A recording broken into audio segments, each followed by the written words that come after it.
की गई मीमांसा में ये बात सामने आई कि मनुष्य के पास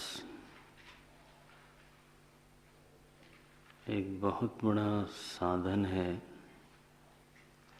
और उस साधन का नाम है कर्म। और यह जो साधन है वो सारे ही मनुष्यों के पास है। तो इस दृष्टि से कोई भी ऐसा मनुष्य नहीं है जो साधनहीन हो। अगर हम अपने भीतर इस दृष्टि को संभाले रखें तो साधनहीनता की जो अनुभूति होती है उससे हम दूर रह सकते हैं।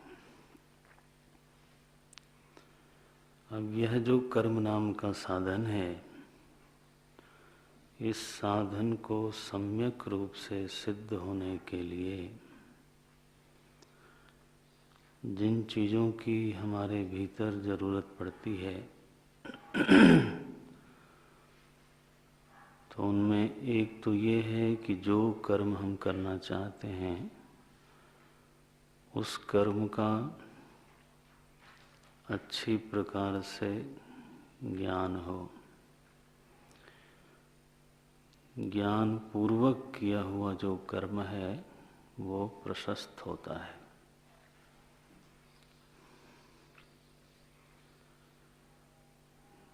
तो बिना ज्ञान के जो कर्म है वो प्रशस्त नहीं होता, बल्कि तो हो नहीं पाता। साधारण से साधारण कर्म के पीछे जो पहली शर्त है वो ये है कि क्या आप वो कर्म करना जानते हो। अगर तो किसी को साधारण मिस्त्री का काम करना हो, माली का काम करना हो, तो भी तो कर्म के पीछे जो ज्ञान है उसकी आवश्यकता रहती है। ये तो ज्ञान की पूर्व आवश्यकता है। हर व्यक्ति को यह बात तो जाने अनजाने में मालूम है, लेकिन बड़े साफ साफ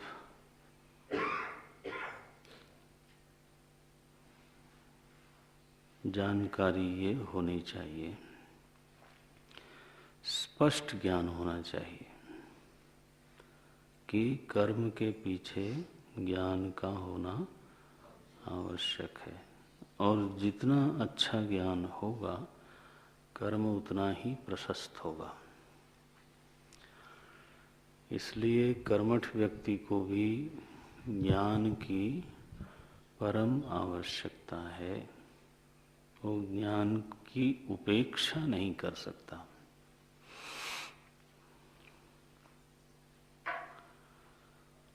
तो अगर किसी को चिकित्सा कर्म करना है, जैसा भी कर्म हो, उसके पीछे इसकी जरूरत है।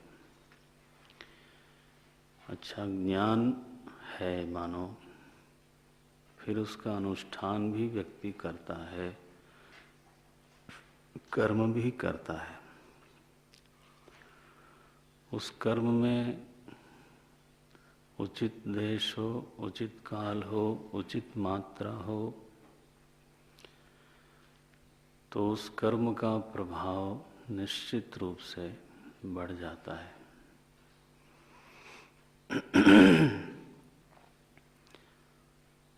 उस कर्म का जो परिणाम है निश्चित रूप से वो अधिक निकलता है। इसका उल्टा कर लें तो कोई कर्म समय से न किया जाए तो उसका प्रभाव कम होता है और कई बार नहीं होता है। बोलते हैं का वर्षा जब कृषि सुखानी, है ना। देखो,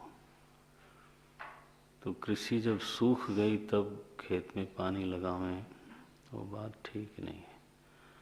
तो मेहनत तो उतनी ही करी किसान ने, लेकिन समय का ध्यान नहीं रखा तो वो कर्म निष्फल सा हो गया। देखो, तो उचित देश में अगर हम कर्म नहीं करते हैं तो ऊसर बीज बय फल जथा। वो कहते हैं ऊसर में अगर बीज बोया जाए तो चूंकि अब काल भले ठीक है लेकिन जगह ठीक नहीं है।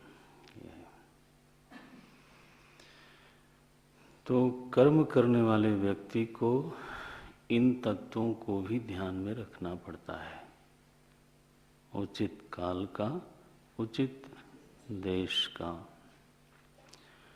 और उचित मात्रा का। तो कई बार हम जितना कर्म करना चाहिए उतना नहीं करते।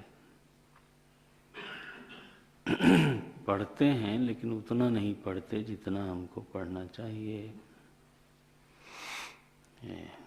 ध्यान करते हैं लेकिन उतना नहीं करते जितना करना चाहिए। कोई भी कर्म, उसकी मात्रा यदि अनुपयुक्त हो, जितनी होनी चाहिए उतनी न हो, तो फिर सफलता में संदेह रहता है। तो किसी महात्मा ने अपने शिष्य को ऐसे समझाया इसको कि बोले देखो, मैं तो आश्रम में तो पानी की व्यवस्था करना चाहता था, तो मैंने कुआं खुदवाया, पानी ही नहीं निकला। शिष्य ने कहा महाराज, यहाँ तो पानी बहुत है। तो बोले हमने तो 10 कुएं खुदवाए होंगे, किसी में पानी नहीं निकला। बोले ऐसा कैसे हो सकता है? तो बोले हमने खुदवाना शुरू किया, 20-25 फीट 30 फीट खुदवाने के बाद पानी नहीं निकला तो मैंने उसको छोड़ दिया। बोले दूसरी जगह खोदो। ऐसे तो 10 कुआं हमने खुदवा दिया। अब देखो, तो शिष्य ने कहा कि गुरुदेव, अगर आपने एक ही जगह 100 फीट खुदवाया होता तो निकल आया होता। तो गुरुदेव ने कहा कि यही बात मैं भी कहता हूँ, ज़्यादा नहीं, मैंने भी यही कहा जो तुमने मुझको समझाया। तो ये 15 जगह हम लोग जब अपने कर्म को बिखेर देते हैं, है ना, तो मात्रा कहीं भी पूरी हो नहीं पाती। वो मात्रा की कमी के कारण कहीं भी सफलता मिलती नहीं। तो कभी यहाँ, कभी वहाँ, कभी ये कभी वो, वो नहीं चाहिए। उचित मात्रा फल लेकर के आती है।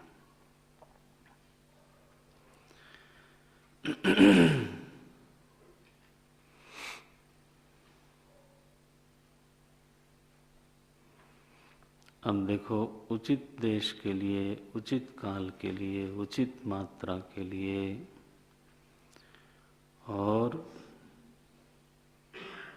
उचित ज्ञान पूर्वक किए कर्म करने के लिए तो व्यक्ति को ज्ञानार्जन करना पड़ेगा,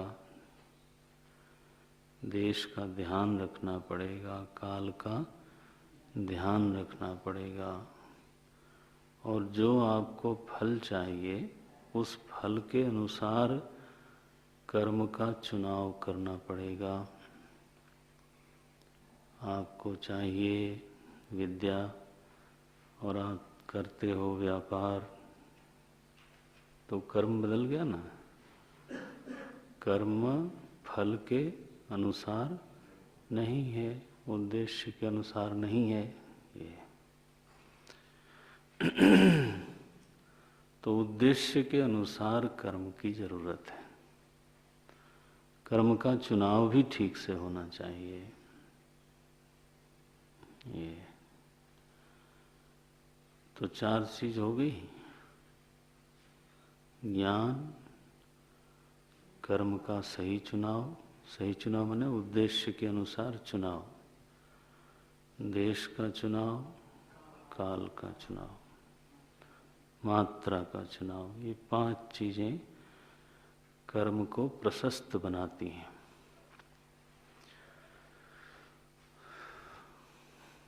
कर्म को प्रभावी बना देती हैं। एक छठी चीज और है, बहुत भावना। महत्वपूर्ण है ये ज्ञान के भी पहले अंतरंग देश में ही रहती है, उसका नाम है भावना।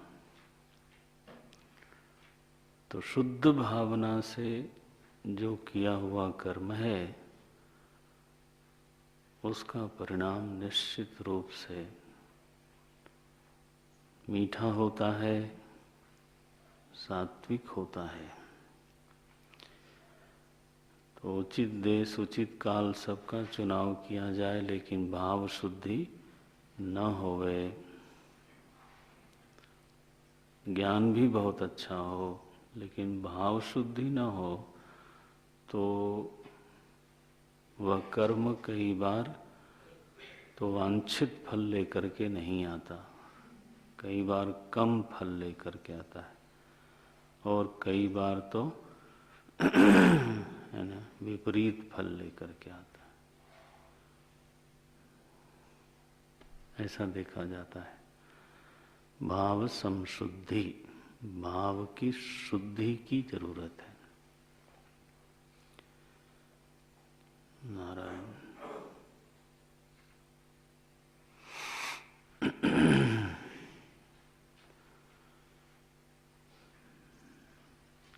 इस भावना में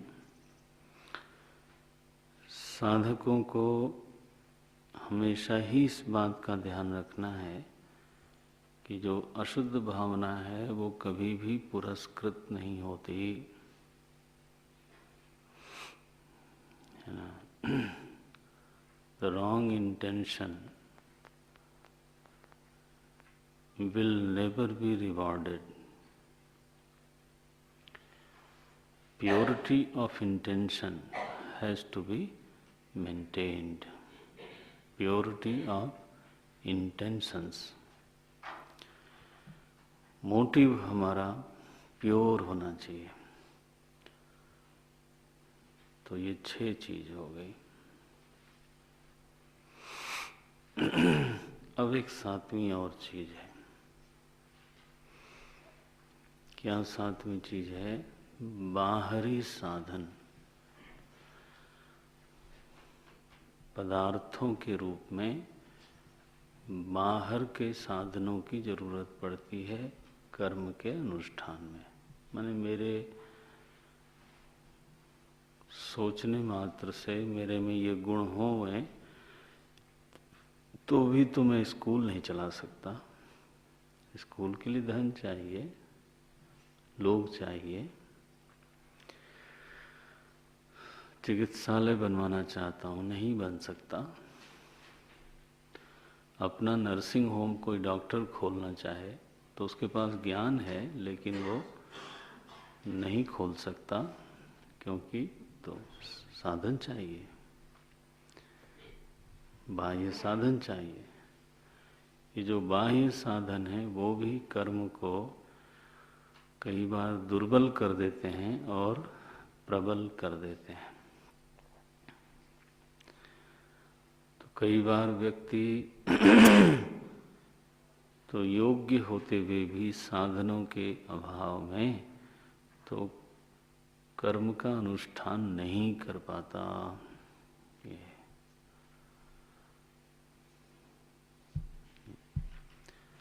तो अगर ये सातों हमारे पास होवे,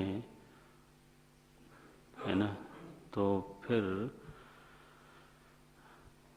कर्म जीव को, कर्म कर्ता को कहाँ तक ले जाएगा इसकी कोई सीमा दिखती नहीं। तो अंग्रेजी में लोग बोलते हैं स्काई इज द लिमिट। अच्छा, ये जितने साधन हमने बताए, 7 साधन, ये सातों के सातों कर्ता को स्वयं अर्जित करना है, उसका संवर्धन करना है, और ऐसा करने में वो स्वतंत्र है, कर सकता है।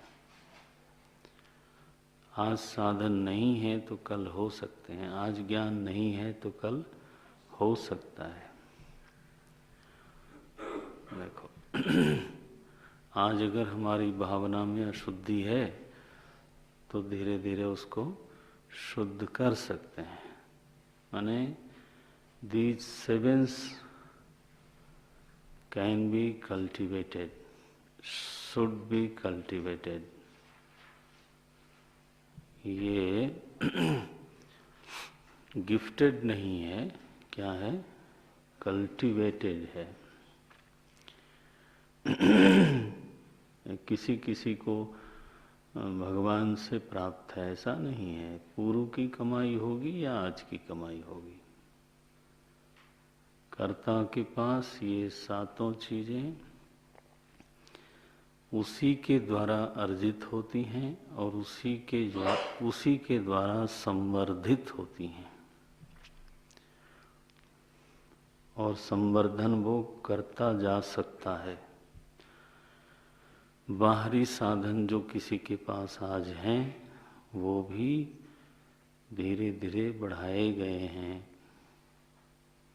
पहले ही दिन से थे तो पहले की कमाई होगी, नहीं तो बढ़ाई जा सकती है। बल्कि भीतरी साधनों के द्वारा, माने 6 जो साधन बताए हमने, उनका अगर योग बना रहे तो बाहरी साधन बड़ी जल्दी बढ़ते हैं। ये शाश्वत नियम है, ध्यान रखना। ये किसी भी राजनीतिक अथवा आर्थिक व्यवस्था के मोहताज नहीं है ये, बल्कि ये व्यवस्थाओं को बदल सकते हैं।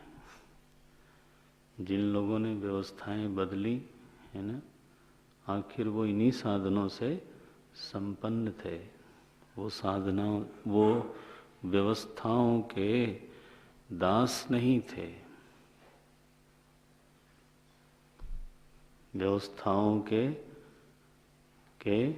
निर्माता थे।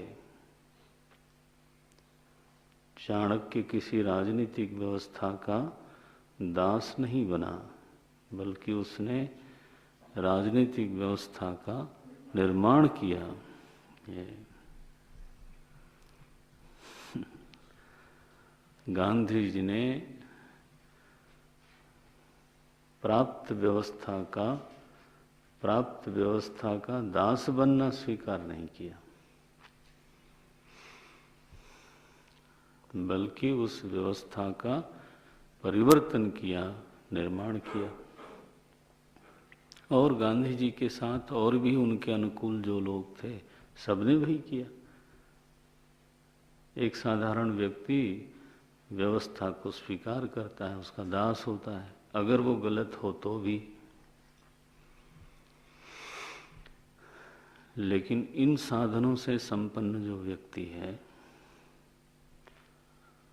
वो किसी भी हालत में गलत व्यवस्था का दास नहीं बनता। वो समय लेता है, इतनी समझ है उसको कि वो जानता है कि आंख खोलने से व्यवस्था नहीं बदल जाती। गांधी जी को लंबा समय लगा, तिलक गोखले को माने लंबा समय लगा, उनके जीवन में वो नहीं हो पाया। फिर भी वही लोग उस व्यवस्था परिवर्तन के सूत्रधार थे। दादा भाई नौरोजी से शुरू हुआ। जीवन कई बार खप जाता है, लेकिन परिवर्तन बड़ा करना हो तो फिर ऐसा करना पड़ता है। अंशुमान ने तपस्या की, दिलीप ने तपस्या की, भगीरथ माने देखो ना कितना दीर्घ प्रयत्न लगा तब गंगा जी आई। तो अपने जीवन में अंशुमान को गंगा जी का दर्शन नहीं हुआ, लेकिन आरंभ उसी ने किया, ये नहीं भूलना चाहिए। अंशुमान समझते हैं ना, महाराज सगर के पुत्र थे असमंजस, उनके पुत्र हुए अंशुमान, वहां से शुरू हुई तपस्या। नारायण। सो बाह्य साधन तो आंतर साधन के ही परिणाम होते हैं। बाह्य साधन का परिणाम आंतर साधन नहीं होता। ये नहीं कह सकते कि बाहर बड़े साधन हैं इसलिए मेरे भीतर भाव शुद्धि हो गई इसलिए मेरा ज्ञान बढ़ गया, इसलिए मेरा उद्यम बढ़ गया। वो नहीं होता, बल्कि उल्टा भी होता है। बाहरी साधनों के कारण कई बार प्रमाद होता है लोगों को, भाव दोष आता है, उद्यम की शिथिलता आती है।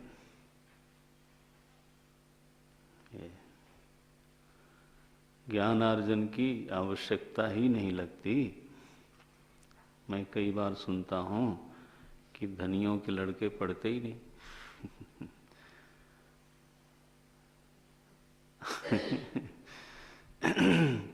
अब तो थोड़ा सा बदलाव आया है, लेकिन फिर भी ज़्यादातर वो नहीं पढ़ पाते। जरूरत क्या है, बस ऐसे करके रह जाते हैं।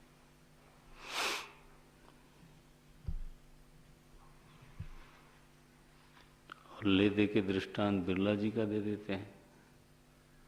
तो घनश्याम दास बिरला कितना पास थे? बोले ढाई कक्षा तक पढ़े थे। 2 कक्षा पास कर ली थी और तीसरी में 6 महीने पढ़ के लोटा डोर लेके निकल गए थे। तो वो देश के सबसे बड़े उद्योगपति बने, तो मैं क्यों नहीं बन सकता बनो भाई, बन के दिखाओ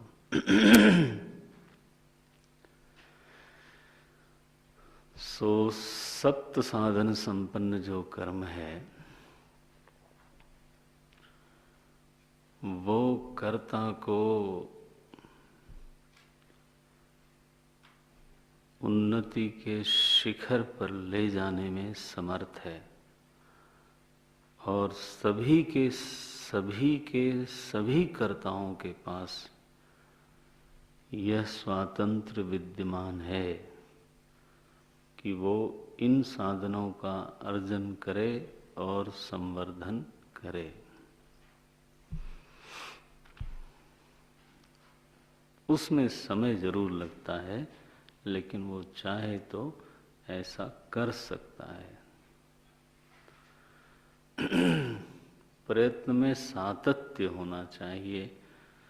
वैसे तो उद्यम में वो शब्द आ जाएगा, लेकिन अलग से समझने के लिए चाहे तो एक शब्द और लिख लें, क्या कि प्रयत्न में सातत्य होना चाहिए, कंसिस्टेंसी होनी चाहिए,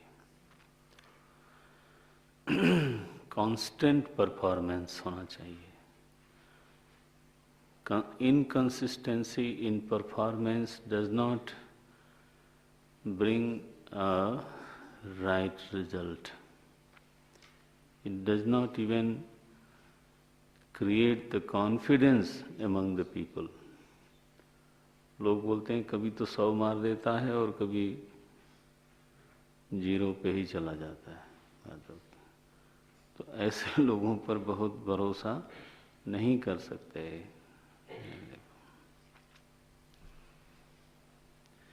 कांस्टेंट परफॉर्मेंस में एक कंसिस्टेंसी होनी चाहिए, सातत्य बोलते हैं उसको। रोज व्यक्ति का व्यवहार ऐसा ही हो, तब जाके बात बनती है, तब उसको शील बोल देते हैं। शील माने स्वभाव हो गया उसका, बोलते हैं उद्यमशील, है ना, प्रयत्नशील। ये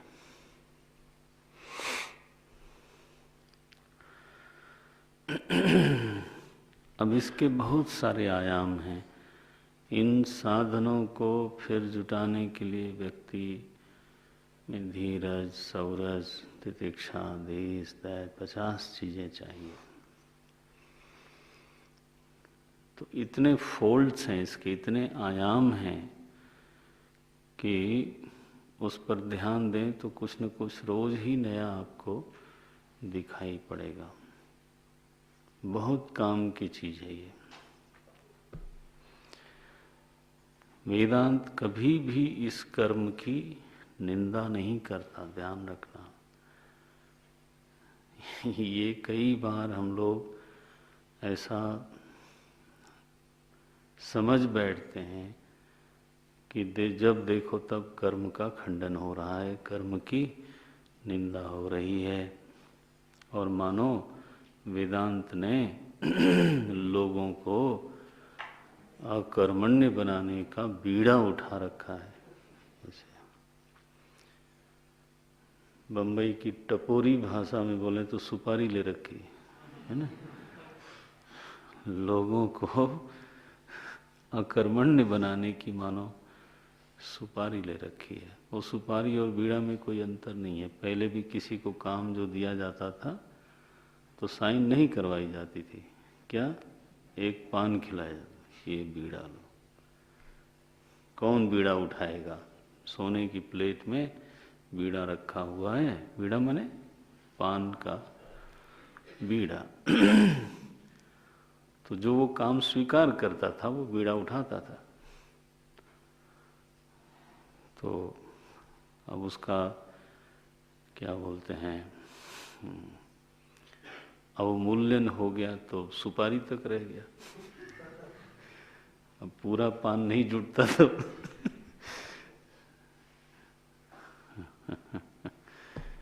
नहीं, वेदांत कभी भी समाज को या किसी भी व्यक्ति को अकर्मण्य होने का पाठ नहीं पढ़ाता, कभी भी नहीं। न ये अपने लिए समझना और न ये दूसरों के लिए समझना। आप देखो शास्त्रों के ध्वजावाहक बनोगे तो स्वस्थ रीति से शास्त्र को समाज के सामने लाना चाहिए। ये हमारी सेवा है, यू नो, यही आपका कंट्रीब्यूशन है। बाहरी दुनिया के लिए यही कंट्रीब्यूशन है। अपने लिए उसका परिपालन करना जान करके, और फिर समाज के सामने तो शास्त्र का जो स्वस्थतम रूप है उसको रखना, इस रीति से रखना कि लोग उसमें प्रवृत्त हो जाएं और ज़्यादा से ज़्यादा लोगों के जीवन में तो शास्त्र निष्ठा बढ़े, शास्त्रीय जीवन शैली बने।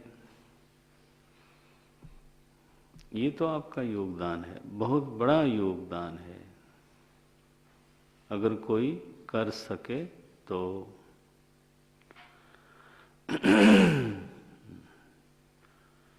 नारद जी का व्रत क्या है? कलिना सदृशो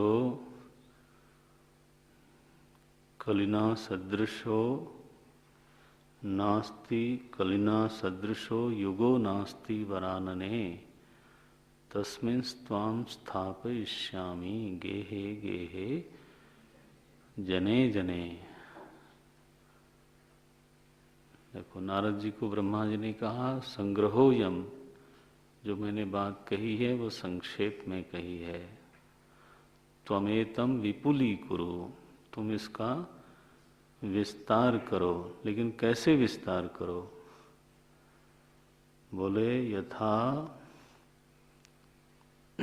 नरौ भगवती, यथा नरौ भगवती सर्वात्मन्यखिलाधारे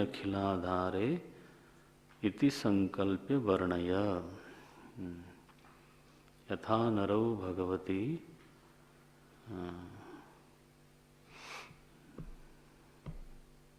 यथा हरौ भगवती नृणाम भक्तिर्भविष्यति। जिस तरह से लोगों के मन में भगवान के प्रति भक्ति बढ़े, ऐसा वर्णन करो। वर्णन करने का कोई उद्देश्य होना चाहिए कि लोगों को प्रभु की ओर मोड़ दें, प्रभु से जोड़ दें। देखो, उन्नति से जोड़ दें। वर्णन करने का उद्देश्य ये होता है, अपना ज्ञान बघारने के लिए, है ना। एक महात्मा ने कहा, प्रयागराज की बात है, महात्मा तो नहीं थे, सदगृहस्थ थे, तो बोले एक ज्ञान छांटना होता है, एक ज्ञान बघारना होता है। हिंदी में इस तरह के शब्द बोले जाते हैं। और एक ज्ञान का उपदेश करना होता है।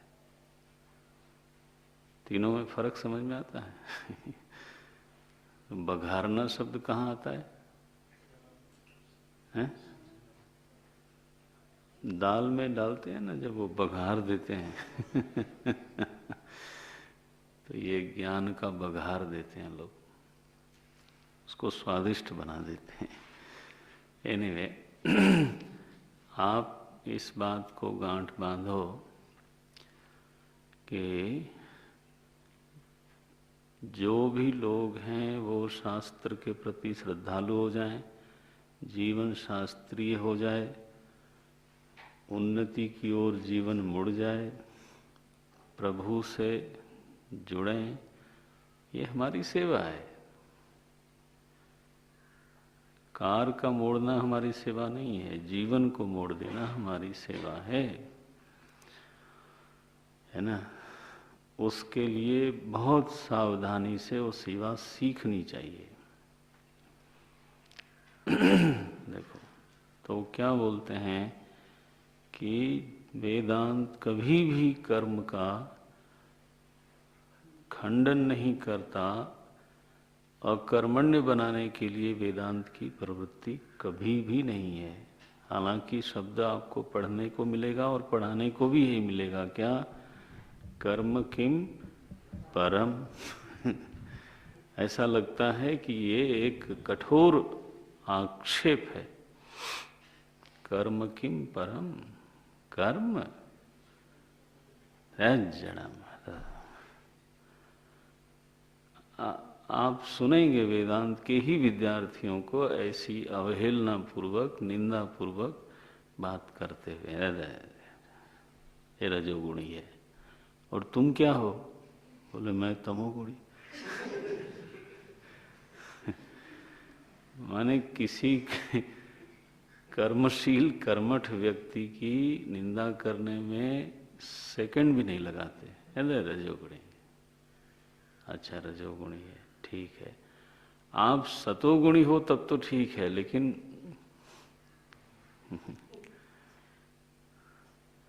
मैं तो अपने कमरे में झाड़ू भी नहीं लगाता।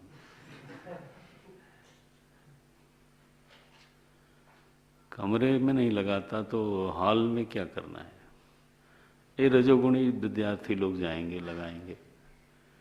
मैंने ऐसे भी कई बार देखने को मिलता है कि जिस हॉल में उनको पढ़ना है ना, वहाँ सेवा के लिए मानो कहा गया। अब बोले और जिनमें रजोगुण वगैरह बहुत है वही जाएंगे लोग। बोले मैं तो अपना कमरे में ही नहीं लगाता तो हॉल में कौन?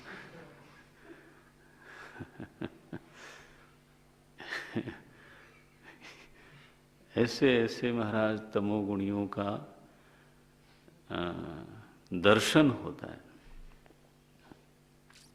ना ना, कभी भूलना नहीं चाहिए। आपको तात्कालिक रूप से शायद तमोगुण से विश्राम मिल जाए, लेकिन जीवन को फिर पतन की ओर ले जा रहे हो, अगर कोई ऐसा सोचता है, करता है तो। क्योंकि यह तो उन्नति का मार्ग नहीं है, ये तो धीरे धीरे जड़ता की ओर जाने का मार्ग है। तमोगुण माने जड़ता। अगर तमोगुण बहुत बढ़ जाए तो पदार्थ बन जाएंगे। जैसे कि पत्थर पड़ा रहता है, वैसा ही वो व्यक्ति पड़ा रहता है, मतलब पड़े हुए। He lives like a vegetable।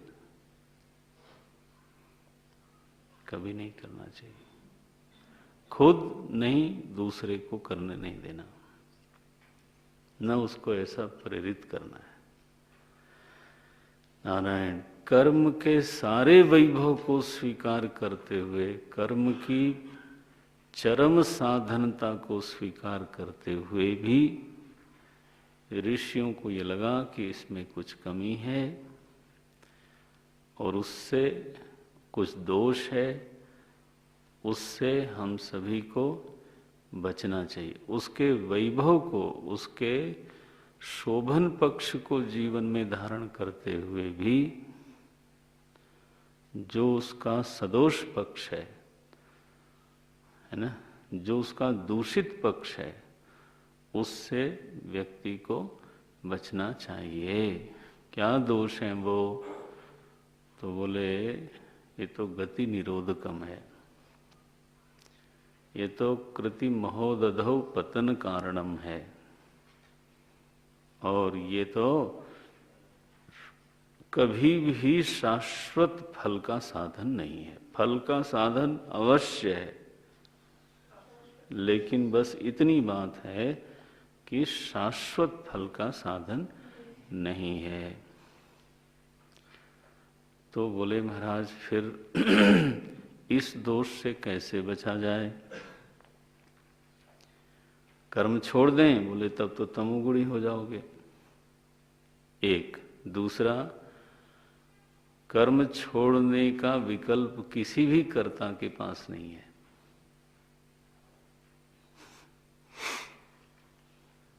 समझते हो ना?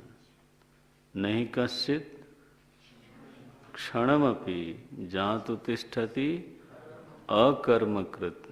हाँ, कर्मकृत न बोल देना।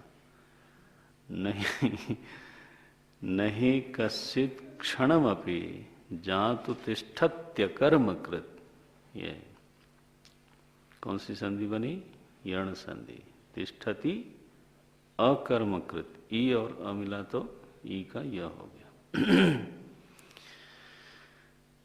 ये तो भगवान ने तो साफ साफ घोषणा कर दी कि एक क्षण भी तो बिना कर्म के तो कोई रह ही नहीं सकता। तो ये विकल्प किधर है तुम्हारे पास कि मैं कर्म छोड़ दूंगा? हाँ, ऐसी भावना करके चुपचाप बैठ सकते हो, ऐसा ख्याल बना सकते हो, लेकिन तुम ये कर नहीं सकते। बैठना भी तो कर्म है।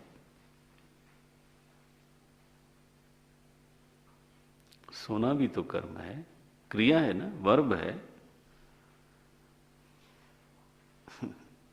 क्रियापद में आता है। देखो, इसलिए इस दोष से बचें कैसे? तो अब ये वेदांत का एक बहुत बड़ा सिद्धांत सामने आता है। दुनिया को समझिए आप, ये एक योगदान है भारतीय चिंतन की ओर से, जिसको लोगों ने कहा कर्म योग। वो कर्म योग क्या है? देखो, कर्मठ होना, कर्मनिष्ठ होना और अब कर्म योगी होना, ये एक एवोल्यूशन की प्रक्रिया है, विकास की एक प्रक्रिया है। कर्मयोग का स्वरूप क्या है? बोलते हैं ईश्वरार्पितम नेच्छया कृतम। बस बहुत ही थोड़े शब्दों में तो उसका मर्म बताया है महर्षि रमण ने।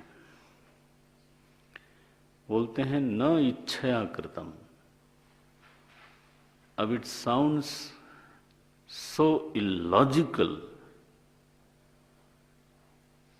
तर्क के विचार के बिल्कुल विरुद्ध ध्वनित होता है। न इच्छया कृतम, इच्छा के बिना कर्म करो। बोले महाराज, कर्म का प्रेरक तत्व इच्छा ही होती है,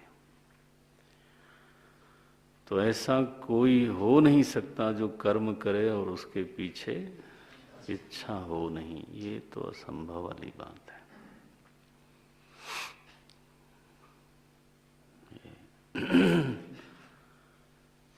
आप समझते हो, इच्छा जो होती है वो कर्म के पहले होती है, और वो इच्छा ही ये तय करती है कि आपको करना क्या है। भाई जैसी इच्छा, बढ़ने की इच्छा है तो क्या करना है वो तय हो जाएगा। धन की इच्छा है तो क्या करना चाहिए ये तय होगा। उद्देश्य अगर हमारे चित्त में स्पष्ट नहीं है तो योजना का निर्माण कभी नहीं हो सकता। योजना नहीं है तो कर्म का अनुष्ठान कभी कायदे से नहीं हो सकता। एक दृष्टांत लो आप। एक व्यक्ति गया रेलवे स्टेशन पर टिकट की खिड़की पर। वहां उसने तो टिकट बुक करने वाले को कहा, भाई टिकट दीजिए। उसने पूछा कहाँ का चाहिए? बोले वो तो मुझे मालूम नहीं। तो कहाँ का देगा? मेरे ख्याल से अमृतसर का देगा या आगरे का देगा, दो में से कहीं का। दोनों जगह पागल खाना है। भाई तुम्हारा उद्देश्य ही नहीं है साफ, तो इवन ट्रेन का चुनाव नहीं हो सकता है कि नहीं। प्रथम आवश्यकता क्या है कि आपके चित्त में आपका उद्देश्य स्पष्ट होना चाहिए। उस उद्देश्य को कौन तय करेगा, कौन स्पष्ट करेगा? आपकी इच्छा। इसलिए हमारे जो विचारक लोग हैं वो जब ऐसे शब्दों को सुनते हैं या पढ़ते हैं तो बोलते हैं ये कोरी दार्शनिकता है, ख्याल अच्छा है, एक हॉलो आइडियोलॉजी, खोखला आदर्शवाद है, ये बोलते।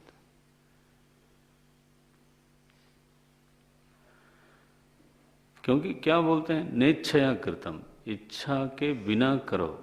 ये क्या ऐसी कोई बात हो सकती?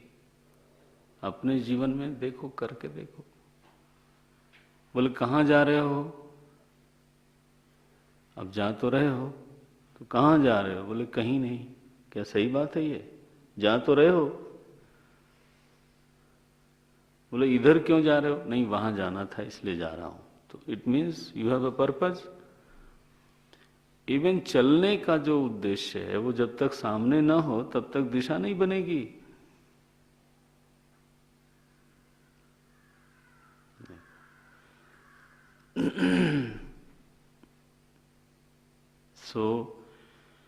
उद्देश्य होता है तब कर्म का चुनाव होता है। 1, सबसे पहला गिन लो उद्देश्य, फिर आया कर्म। कर्म का चुनाव होगा, फिर कर्म की मात्रा का चुनाव होगा, फिर कर्म के साधनों का चुनाव होगा, किन साधनों से करना है। फिर कर्म के कर्ता का चुनाव होगा कि करेगा कौन। 5वां, फिर देश का चुनाव होगा, काल का चुनाव होगा। भावना का चुनाव नहीं होता, क्योंकि वो एक शाश्वत मांग है कि भावना शुद्ध रहनी चाहिए बोले ये न बैठ के चुनाव करना कि इस कर्म के पीछे मैं शुद्ध भाव रखूं या नो। देश का चुनाव कर सकते हो, काल का चुनाव कर सकते हो, कर्म का चुनाव कर सकते हो, मात्रा का चुनाव कर सकते हो, लेकिन भावना का चुनाव नहीं कर सकते। बाह्य साधनों का चुनाव कर सकते हैं। कई लोग लिखते समय 2-2, 3-3 रंग की कलम का चुनाव करते हैं, तो वो भी तो चुनाव है कि नहीं है? तो साधन है, बाहरी साधन है, उसका चुनाव किया कि ये चीज मैं दूसरे कलर में लिखूं तो आगे कभी ज्यादा ध्यान जाएगा इस पर। हाँ ठीक है, तो बाहरी साधन का, लेकिन भाव का चुनाव नहीं होता। भाव नियत रूप से, सतत रूप से शुद्ध रहना चाहिए, ये है। इसको बोलते हैं योजना। योजना का मतलब उद्देश्य अगर साफ हो तो योजना में 5-6 चीजें आ जाती हैं। क्या, कौन सा कर्म करना है? 1, मात्रा कितनी होगी? 2, बाह्य साधन क्या होंगे? 3, कर्ता कौन होगा? यानी answerability has to be ensured. कर्ता कौन होगा? 4, कब होगा? टाइमली करना है, और देश कहाँ करना है। 6 चीजें बनाना। लोग इसको बोलते हैं प्लानिंग, इसको बोलते हैं योजना। अब इस योजना को मॉनिटर करने के लिए उस टाइम में फिर खंड कर देते हैं। हम लोग सुनते हैं, कई बार मैनेजमेंट के भी टॉक सुनते हैं, और कभी ऐसे पलटते हैं, कुछ पढ़ते भी हैं। हमारा काम ही वही है, और कोई काम तो है नहीं। वही एक ही काम आता है, नहीं जानूं कछु, तुम्हें रोज पढ़ के याद करना पड़ेगा, क्योंकि तेरी ओर ही नजर जाती है, मैं क्या करूं। वो केवट को भगवान ने कहा पार उतारो, बोले महाराज बिल्कुल नहीं उतार सकता। कहीं आपने छुआ और धूल लग गई, पैर तो आपके ठीक ठाक हैं, पैरों में कोई दिक्कत नहीं है, पैरों में जो धूल है ना वो परेशान करती है। तो अगर हमारी नाव कहीं बन गई, वो भी मुनि घरनी हो जाई, मलाह की पत्नी होती तो फिर भी चलो शायद, तो तरनियो मुनि घरनी हो जाई, बाट परई मोरी नाव उड़ाई। बोले मेरी नाव उड़ाना चाहते हो, अब मुनि घरनी हो जाएगी ऋषि पत्नी, तो उसके लिए मुझे फूल लाना है।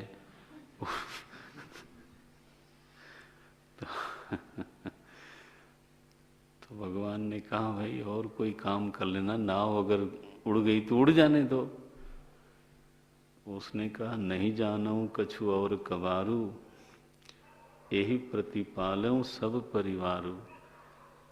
इसी नाव के जरिए सारे परिवार का मैं तो पालन करता हूँ, तो और कोई काम मैं जानता नहीं। वो मेरे भी यही हालत है,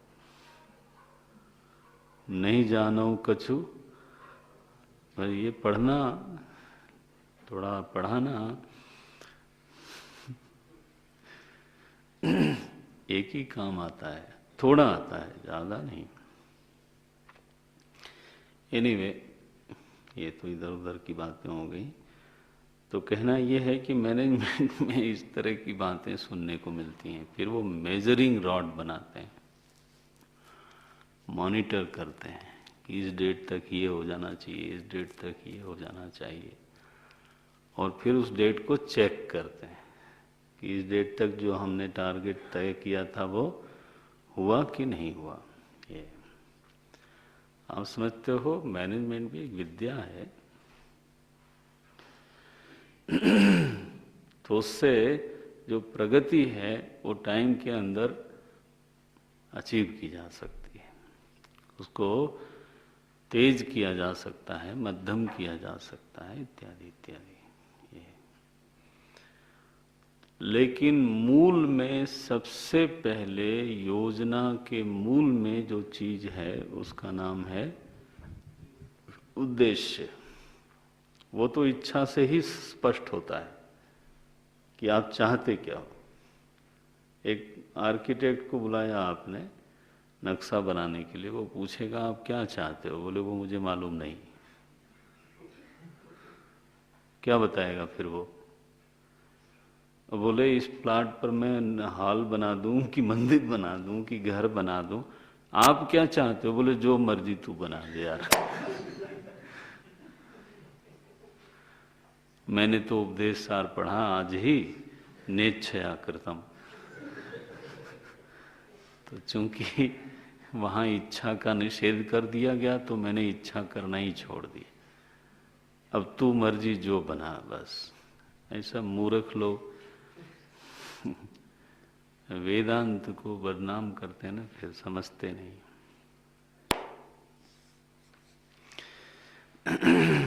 इसलिए शास्त्र के प्रति प्रबुद्धों का आकर्षण नहीं रहा। आफ्टर ऑल शास्त्र तो सबके लिए है ना, कि वो 4-5 लोगों के लिए? सबके लिए। हमारे गुरुदेव ऐसा बोलते थे, the rishis thinking must go to the sons of rishis. ऋषियों की संतानों के पास ऋषि चिंतन जाना चाहिए। हालांकि वो नालायक हैं तो भी जाना चाहिए। लायक कैसे बनेंगे?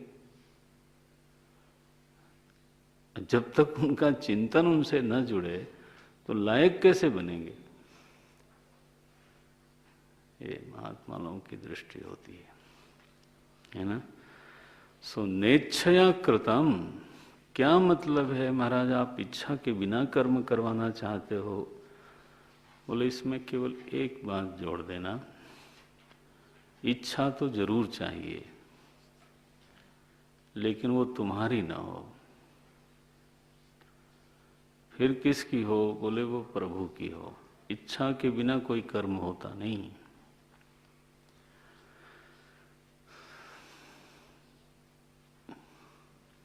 लेकिन वो इच्छा हो किसकी? बोले वो प्रभु की होनी चाहिए। बस इतनी सी बात है।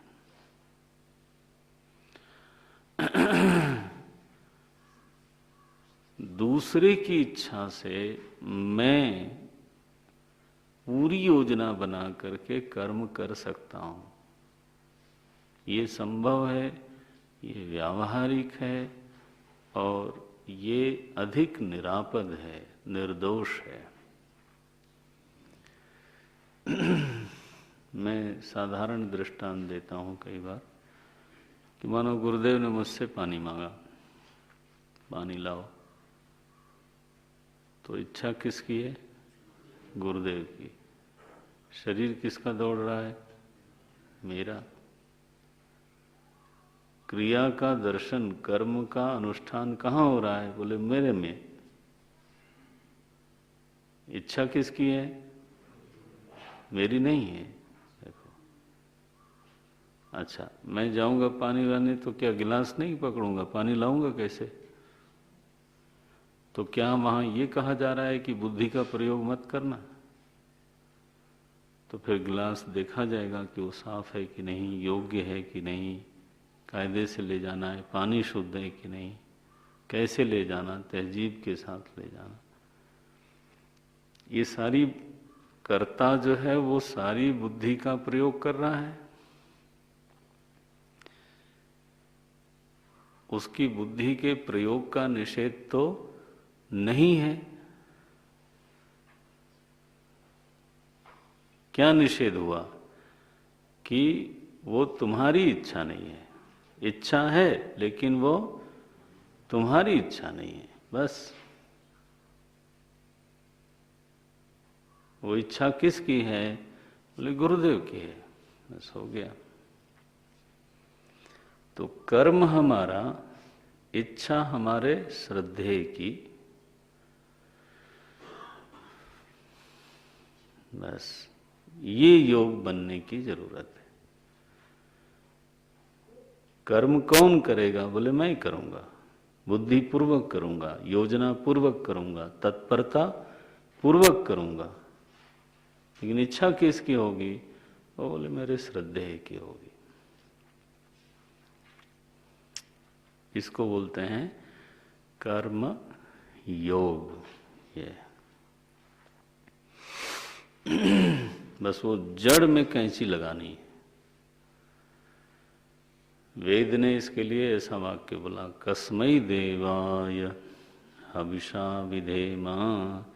ये जो तुम हवि लेके बैठे हो, ये किस देवता के लिए है ये तय करो। हवन कैसे करना वो तुमको मालूम होना चाहिए। हवि में क्या क्या पड़ता है वो तुमको मालूम होना चाहिए। हमारा प्रश्न केवल एक है, क्या? किसके लिए है ये? तुम्हारे अपने लिए है, हाँ, या फिर किसी देव के लिए है? यहां क्या बोलते हैं? ईश्वरार्पितम न इच्छया कृतम। ये बस इतनी सी बात है। नारायण।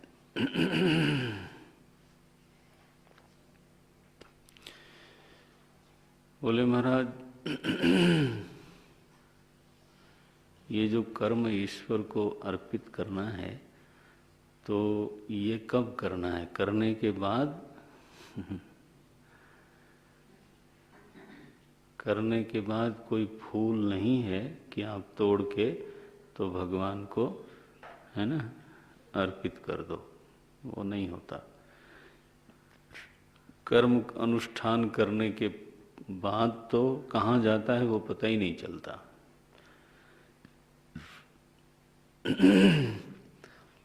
वो पहले ही उन्हीं की इच्छा में समर्पित होकर के, अपनी इच्छा को एक तरफ करके जब हम कर्म करते हैं तो वह कर्म समर्पित हो जाता है किसको? प्रभु को। ये देखो,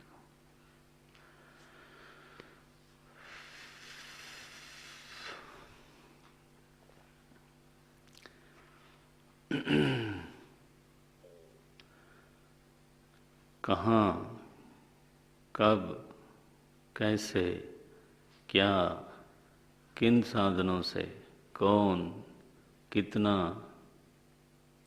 7 चीजें बोली मैंने। ये सब आपका है। एक 8वां किसके लिए? ये मालिक साहब के लिए। क्या क्या बोला मैंने? कहाँ, कब, कैसे, किन साधनों से, क्या, कितना, कौन करेगा। ये 7 चीजें प्लानिंग में होती हैं, वो आप करो। बस एक प्रश्न हमेशा साफ रखो, किसके लिए? मानो आपके श्रद्धेय ने कहा कि यहाँ एक केंद्र बनाना है, एक आश्रम बनाना है। सपोज दृष्टांत दे रहा हूँ, अब पानी वाला दृष्टांत छोड़ देता हूँ क्योंकि वो तो तात्कालिक बात हो जाती है ना।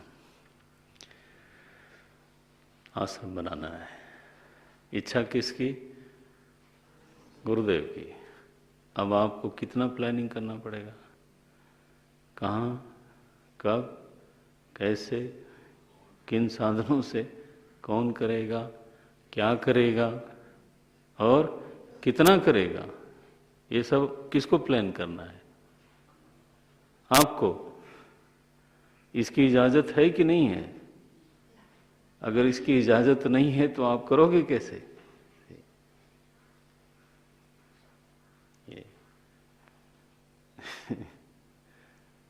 तो ये न बताना कि कर्मयोग जो है इम्प्रैक्टिकल है, कर्मयोग से ज्यादा प्रैक्टिकल कोई चीज नहीं होती। अच्छा भाई, अगर ऐसा कोई कर पावे तो कैसे कर पाएगा? क्योंकि आदमी तो दूसरे की इच्छा के लिए कर्म करे, ये मामला जरा आसान नहीं दिखता। दूसरे की इच्छा में अपने को समर्पित करा देना, कर देना, ये तो बहुत कठिन बात है। हमारी इच्छा तो ये होती है कि दूसरे लोग, हाँ जी, हाँ माने ये कहना तो ठीक है, आसान है, लेकिन हमारी इच्छा ये होती है कि दूसरे लोग मेरी इच्छा के प्रति समर्पित रहें। और यहाँ मुझी को ये कहा जा रहा है क्या कि तुम तो उनकी इच्छा में समर्पित हो जाओ। यही बोले ये कैसे होगा? देखो, कर्म अर्पित करवाने वाली जो चीज है उसका नाम है भक्ति, उसका नाम है श्रद्धा, उसका नाम है प्रेम, उसका नाम सिद्धांत का ज्ञान नहीं होता।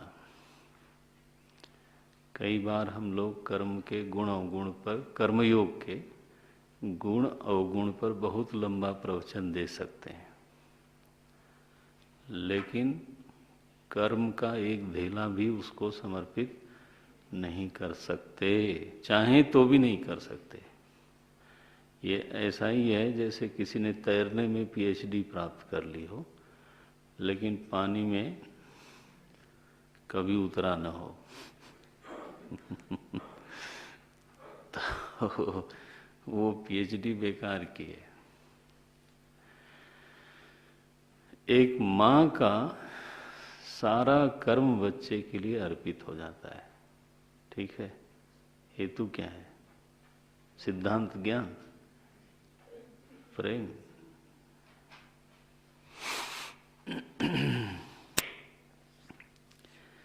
गुरुजी ने एक बहुत बढ़िया बात कही, इसको दृष्टांत है लेकिन दिल में धंस जाए इसीलिए बोल रहा हूँ। बोले एक बच्चा गया कुछ बाजार में, तो 12-15 साल का था, 16 साल का होगा, तो उसने कुछ काम किया तो उसको तो मेहनताना मिला, पारिश्रमिक मिला। तो उसने कहा यार कमाल हो गया, ये क्यों दे रहे हो? बोले आपने परिश्रम किया तो आपको तो देना चाहिए। तो मानो 100 रुपया दे दिया उसने उसको। अब उसने कहा यार मैं दिन भर माँ के लिए काम करता रहता हूँ, उसने कभी दिया ही नहीं। वो आया घर, उसने कहा माता जी ये बहुत हो गया मुफ्त खोरी, है ना? अभी जो है इतने दिनों से मैं काम करता हूँ, आपने कुछ नहीं दिया। बोले अच्छा क्यों नहीं दिया आपने? वो उसने, उसको तो मैंने एक थोड़ा सा काम किया, उसने 100 रुपया देखो दे दिया, तो आपने तो कभी दिया नहीं, मेहनत रोज करवाती रही। तो बोले भाई बेटा तुमने कभी बिल ही नहीं काटा तो दूं कैसे मैं? तुम्हें बताना चाहिए ना किस कर्म का कितना बनता है। तो उसने कहा ठीक है मैं काटता हूँ। उसने दिन भर काम किया और अपना जोड़ लगा लगा करके शाम को दिया उसने कागज। भाई ठीक है, तो उन्होंने वो पैसा उनको दे दिया। दूसरे दिन माँ ने एक बिल दिया बच्चे को।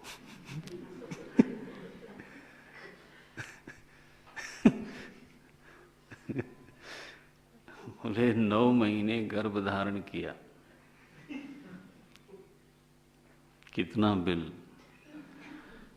शुरू महाराज अब बच्चे का सिर चकराए कि ये कहाँ से आएगा।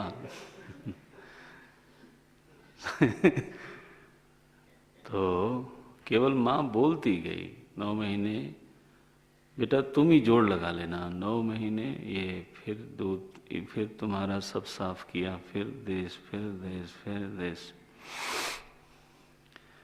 बच्चे ने बाद में डरते हुए पूछा कुल कितना हुआ?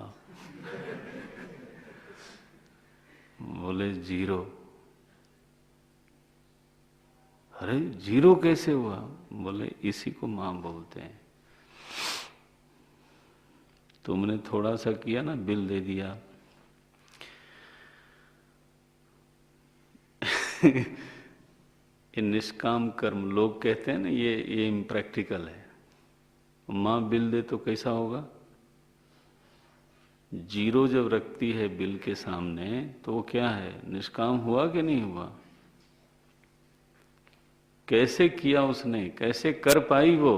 क्योंकि उसके भीतर, हाँ, बस बच्चे के लिए प्रेम है। इस सिद्धांत में दक्षता प्राप्त करने से ये साधन नहीं होते। प्रेम हो और आपको बहुत मालूम न भी हो, हाँ, तो भी ये सब हो जाएगा। देखो, सब प्रेम से होता है समर्पण, श्रद्धा से समर्पण होता है। गुरु के प्रति श्रद्धा है, उसमें प्रेम होता है, लेकिन चूंकि आदर की भावना डोमिनेट करती है इसलिए उसको श्रद्धा बोलते हैं। गुरु के प्रति श्रद्धा हो तो आदमी क्या नहीं करता है, दिन भर खड़ा रह सकता है, सब कुछ कर सकता है, सारे ही कर्म उसको समर्पित हो जाते हैं, स्वतः समर्पित हो जाते हैं। उसको कोई न भी बतावे ना कि ये कर्मयोग करना है तुमको, तब भी हो जाते हैं। तो समर्पण का हेतु प्रेम है, श्रद्धा है और सबसे बढ़कर भक्ति है।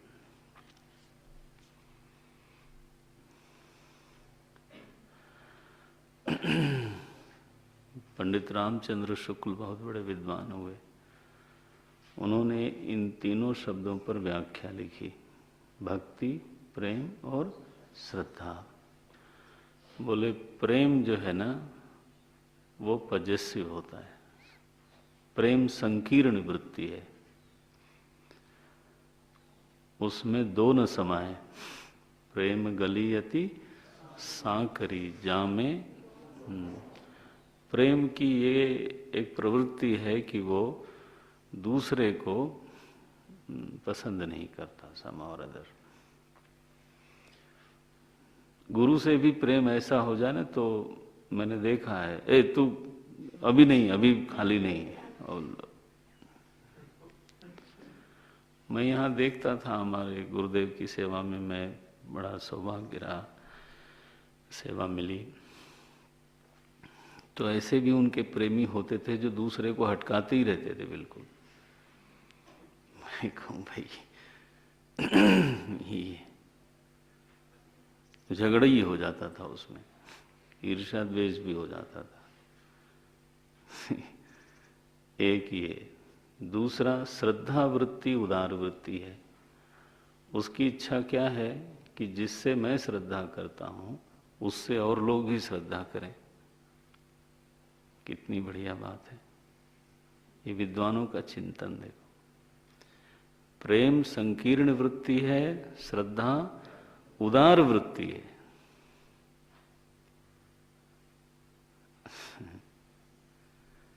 भक्ति बोले दोनों का मिश्रण है।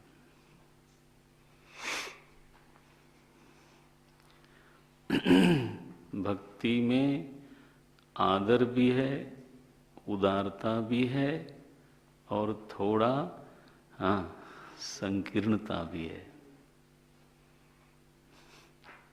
थोड़ा ममत्व भी होता है कि मेरे हैं।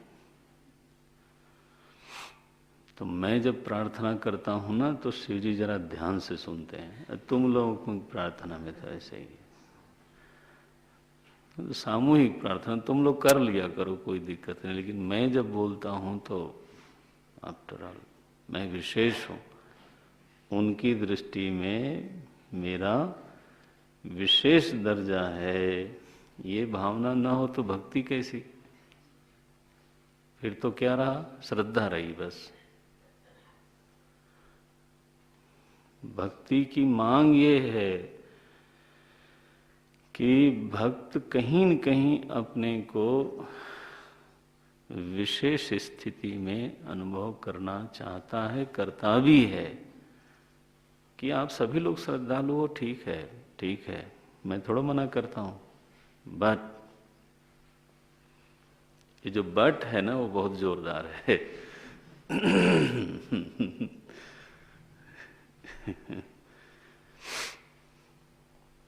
संकीर्ण और उदार वृत्ति, प्रेम और आदर वृत्ति, दोनों का रस जहाँ पर मिल जाता है, जहाँ पर ये दिव्य संगम होता है ना, इस संगम स्थली को भक्ति बोलते हैं।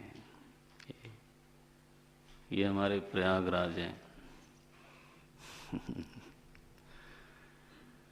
तो समर्पण जो है ना, कहने कहाने से नहीं होता, उसके लिए 3 ही वृत्तियां जिम्मेदार हैं। प्रेम, या तो प्रेम हो मां की तरह। यशोदा जी का भगवान कृष्ण के प्रति कैसा समर्पण था। ओ महाराज, एक चेष्टा भी उनकी ऐसी नहीं होती थी जो कृष्ण के उद्देश्य से न होती हो। ऐसा नंद बाबा का देखो, भागवत पढ़ो तो बस ऐसा भाव आता है।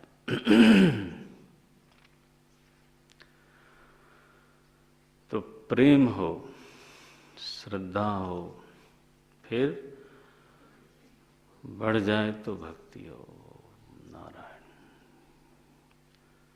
तब फिर ईश्वरार्पितम सिद्ध हो जाता है। तो कर्म के जो दोष है ना, वो तो गए बट्टे खाते में, और कर्म का जो वैभव है वो आपके पास है।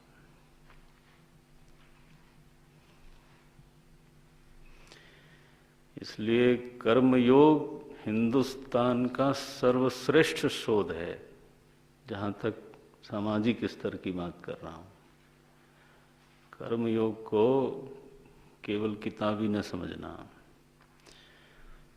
मैं ऐसा समझता हूँ कि जिसने भी कुछ दिया है देश को, समाज को, वो केवल कर्म से नहीं दिया है,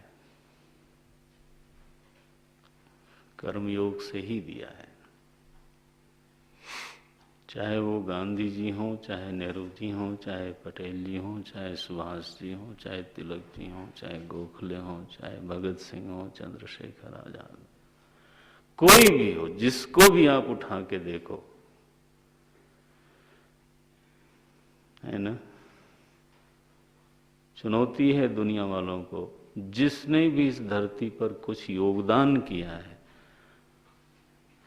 anyone who has lived the life of a contributor and not as a consumer, he has to be karma yogi only. अब ये बात थोड़ी अलग हो सकती है कि वो ईश्वरार्पित कर्म करता है या किसी और को, गुरु को अर्पित करता है, संस्था को अर्पित करता है, बट अर्पण का जो तत्व है ना, वो अवश्य रहेगा। अगर तो कोई संस्था को अर्पित करता है तो सीमित वस्तु में अर्पित करने के कारण दूसरी संस्था से वो हो जाएगा कि नहीं, देखो, इसलिए हम उसको प्रशस्त नहीं मानते। हाँ, वो संस्था प्रभु की है और वहीं मुझको सेवा मिली है, भाव ईश्वर का रख करके तब चले, तब तो बनता है, नहीं तो फिर वहीं राग द्वेष। बताओ, ये सीमित में जो अर्पण की बात है वो गलत हो जाती है। गुरु प्रभु रूप ही है, उसकी मूर्ति है, वहां मेरा अर्पण हो रहा है, वो तो ठीक है। लेकिन फिर अन्यथा तो वहां भी फिर शुरू हो जाएगा। इसलिए अर्पण का सबसे प्रशस्त पात्र, अर्पण का सबसे सुयोग्य पात्र अगर कोई है तो वो प्रभु है, और फिर प्रभु के नाते सब है। इसलिए क्या लिखा यहां, ईश्वरार्पितम न इच्छया कृतम। क्या होगा इससे? बोले चित्त शोधकम। अरे साधक, जहां वो गति निरोधकम बन रहा था एकदम प्रभाव बदलेगा। क्या होगा? चित्त शोधकम और मुक्ति साधकम। ये कर्तृत्व को शिथिल करता है, रजोगुण का क्षय करता है, दुर्वासनाओं को क्षीण करता है, सत्वगुण का संवर्धन करता है, अभिमान की शांति होती है, विनय का संवर्धन होता है, विनय की प्रतिष्ठा होती है, कठोरता मिटती है, कोमलता बढ़ती है, कर्ता भाव शिथिल होता है। क्योंकि प्रभु के लिए, प्रभु के दिए हुए साधनों से करता हूं मैं कौन हूं, मेरी हस्ती क्या है। ये व्यक्ति अकर्ता भाव की ओर जाने की तैयारी कर रहा है। क्योंकि कर्तृत्व क्षीण हुआ, शिथिल हुआ, तो अकर्ता भाव में प्रवेश करना तो आसान हो गया। उधर उल्टा हो रहा था, उधर कर्ता भाव संपुष्ट होता जा रहा था। तो उसका परिणाम यह है कि आपको जाना है रामेश्वरम और आप जा रहे हो बद्रीनाथ। ये तो उल्टी बात हो गई।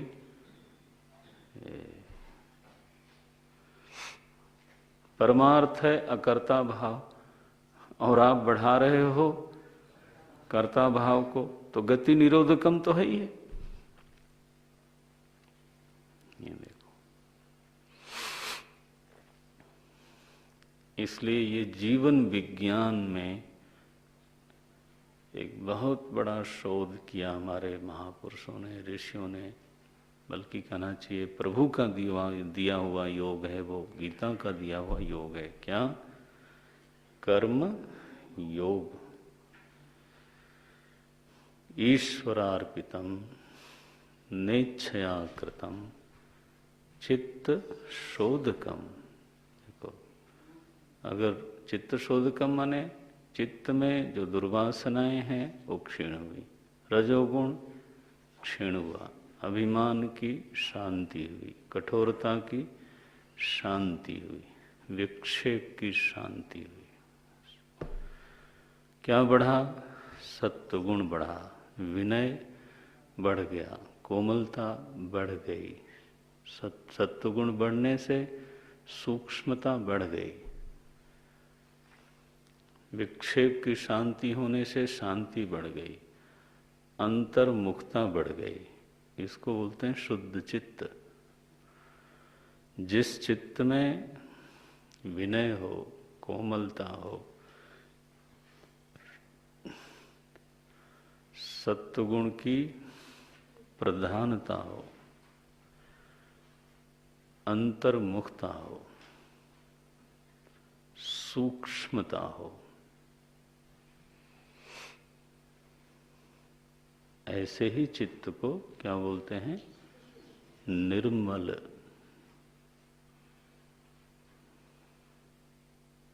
शुद्ध चित्त। तो ऐसा चित्त बनाना पड़ता है, बाजार में नहीं मिलता। बोले 5 किलो देना। बनाना पड़ता है, साधन से बनाना पड़ता है। चित्त शोधकम, और फिर यही साधक साधन भूत जो चित्त है वो अंततः मुक्ति में साधन बनता है। सुमुक्ति साधकम। ओम। परस्वः वयम पश्यामः। परस्वः माने परसों, ये परसों वहीं से आया है। स्वः माने कल, परस्वः माने परसों। कल तो रविवासर है। ओम पूर्णमदः पूर्णमिदं पूर्णात् पूर्णमुदच्यते पूर्णस्य पूर्णमादाय पूर्णमेवावशिष्यते। ओम शांति शांति शांति। हरि ओम। श्री गुरुभ्यो नमः। हरि ओम।